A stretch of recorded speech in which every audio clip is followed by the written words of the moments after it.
ನಮಸ್ತೆ, ನನ್ನ ಹೆಸರು ಸಾತ್ವಿಕ್. ನಾನು 2ನೇ ತರಗತಿ ಈ ವಿಭಾಗದಲ್ಲಿ ಓದುತ್ತಿದ್ದೇನೆ. ನನ್ನ ವಿಷಯ ಕಾಡು ಪ್ರಾಣಿಗಳ ಜೀವನ ಕ್ರಮ.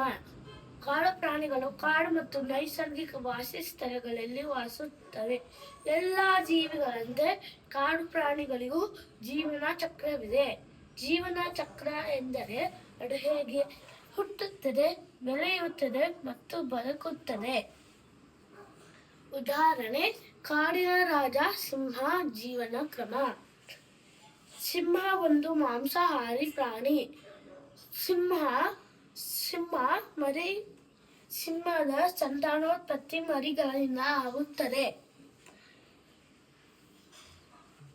ಸಿಂಹದ ಜೀವನ ಕ್ರಮ: ಮರಿ, ಯುವ, ಯೌವನ, ವಯಸ್ಕ.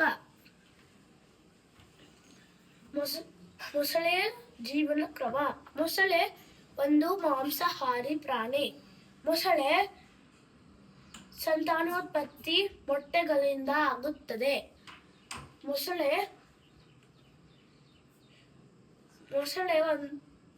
ಒಂದು ಸರೀಸೃಪ ಪ್ರಾಣಿ.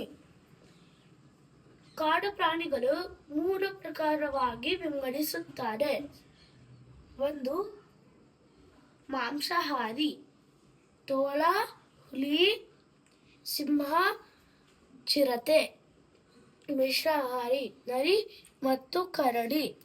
ಸಸ್ಯಾಹಾರಿ: ಆನೆ, ಮಂಗ, ನೀರಾನೆ, ಜೀಬ್ರಾ, ಜಿಂಕೆ, ಜಿರಾಫೆ, ಗೇಂಡಾಮೃಗ. ನಿಮಗೆ ನಾನು ಒಂದು ಪ್ರಶ್ನೆಯನ್ನು ಕೇಳುತ್ತೇನೆ, ನೀವು ಉತ್ತರಿಸುವಿರಾ? ಯಾವ ಪ್ರಾಣಿಯು ಕಾಡಿನ ರಾಜ ಎಂದು ಕರೆಯಲಾಗುತ್ತದೆ?